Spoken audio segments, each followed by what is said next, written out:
Thank you. It's a beautiful space here, and we picked June 13th because it's a safe day for weather.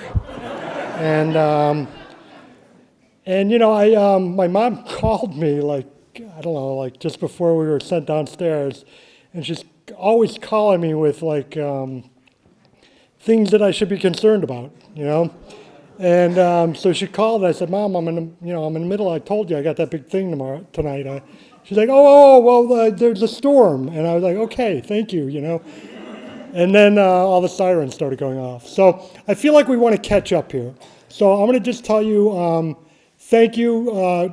That so many people made this book possible. A lot of you know about the story, and you can read it in the book, so I'm not going to spend too much time on that. But in addition to the marvelous poets, some of who are here tonight, and the world-class artists, some of who are also here tonight, there are others who were editing and proofreading and helping to raise money, because this book, I feel a little like Donald Trump, who knew that a poetry book was unprofitable.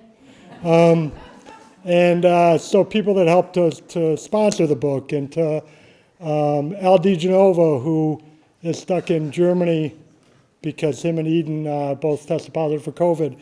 Him and Hakeem Adabudi, who I got another call after my mom from Rose Perkins, who, if you guys know Hakeem, you know that Rose is his longtime assistant, administrative assistant. And she called and she said, "Don, I just got a call from," basically Hakeem's wife said, he's not leaving the house tonight. And so he was going to say a little bit about the partnership between Third World Press, After Hours Press, and Chicago Literary Hall of Fame. All of which is to say, we've never published a book before. We're delighted that this is the first one.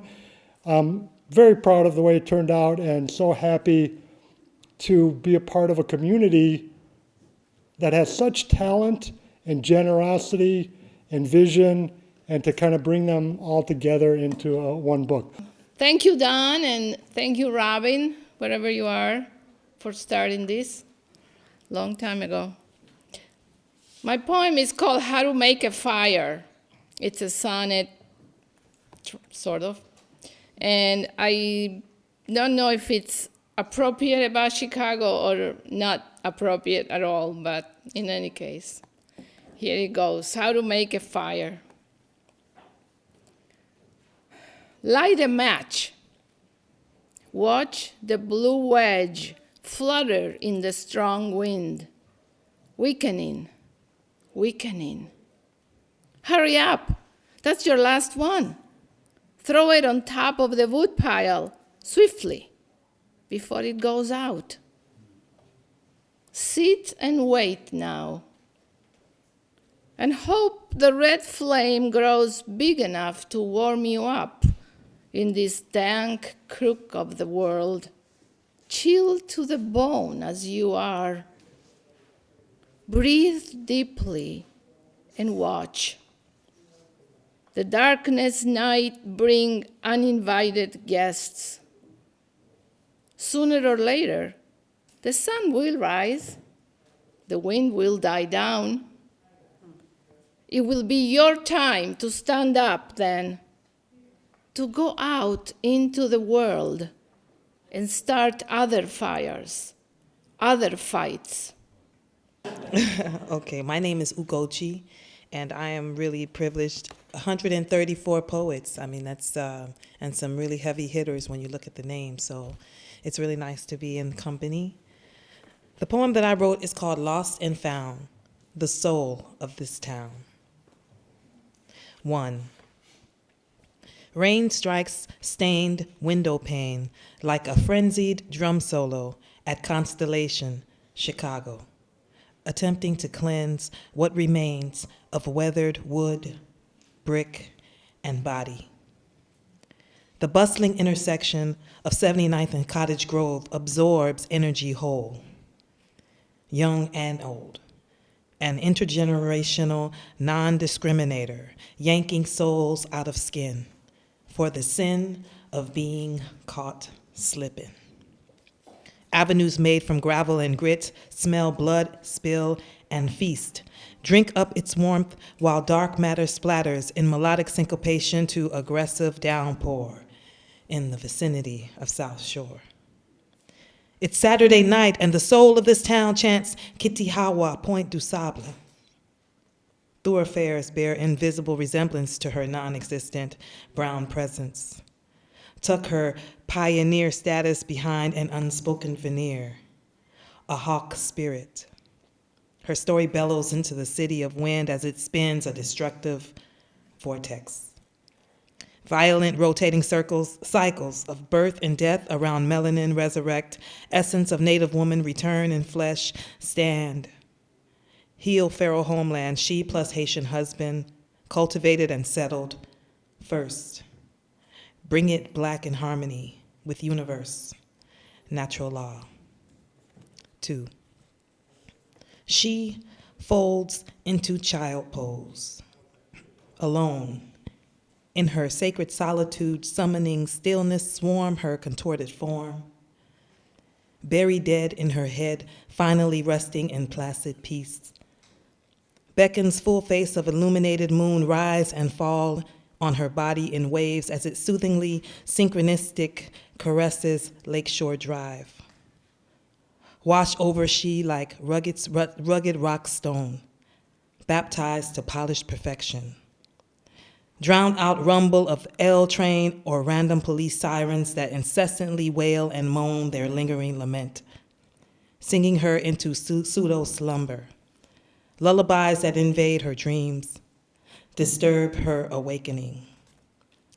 She takes an intense inhale, flaring nostrils to quiet mind, ignites tightly wound wand of white sage copped from Cultural Connection 360. It wafts the room, filling cracks in low and high places, until consumed by thick smoke that suffocates as it creates a safe container for she to reside and hide from wrath released daily outside on overactive corners of the South Side.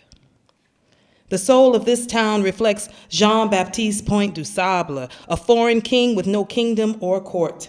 Legislators have short-term memory regarding sable-skinned citizens slain, so she bends her frame to rhythm of percussive rain. Drops. Incant their names. Release fervent prayers in direction of the streets. Smart light, LED opulent eyes to deliver us from our shadow self. Thank you.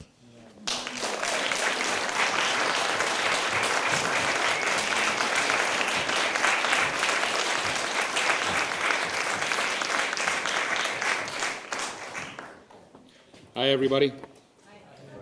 Can you hear me okay? Is that okay? Can you still hear me? Okay. Can you hear me out there, Don? Okay. Because we could hear you, too. That's all right. That's all right. So Chicago can kiss my ass in good ways. Chicago has kissed my ass and kicked my ass and introduced me to the best and worst parts of myself and the best and worst parts of itself. I owe everything good that happened to me in my later life to Chicago, but I do have a love-hate relationship with Chicago. My best poem about Chicago, I did not submit for this anthology because it wasn't very complimentary, but it was written with love. I really do mean love and hate. I love Chicago. It's despite what it does to me. This is about being me, just walking to the train. Hawk hour. In this city, time unwinds in unnatural ways.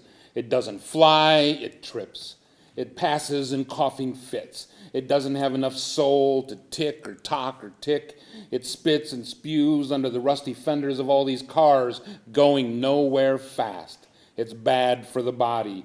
Even here at the corner of Sheridan and Pratt, the lake and its waves only a block away, I cannot measure my own dying. Instead, the taxi pants at the traffic light. Instead, the bus, the Outer Drive Express, lodges in my ventricle. Instead, this city breaks my clock. On my one good leg, I wobble between the iPods wearing all those heads, wearing the same 2.8 million faces. Some idiot calls this a river of humanity, but rivers don't move like this. He's never seen a river. It's not natural. I stagger past the cafe that wasn't here yesterday, won't be here tomorrow, past the liquor store that will be here forever, lubricating the gears and all their broken teeth. I lurch past the rows of trees. They're just gnarled sticks attacked by choking leaves. I pause near the play lot, listen to the skippers and the skaters singing, "The city is a meadow and the people are the sheep. The city is a meadow and the people are the sheep." And I grin. Near the red line tracks, a squad car screams, "Up against the wall," to people already up against the wall.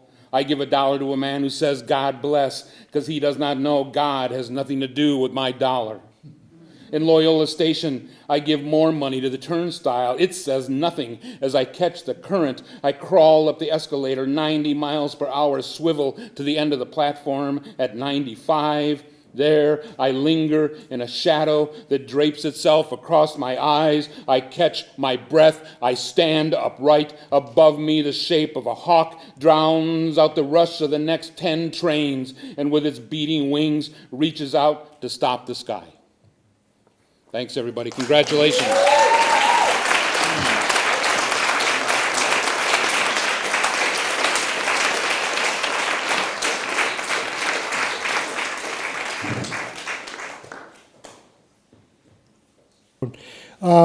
So we lost some of the party to the storm. The storm is over. It's sunny. It's a beautiful day.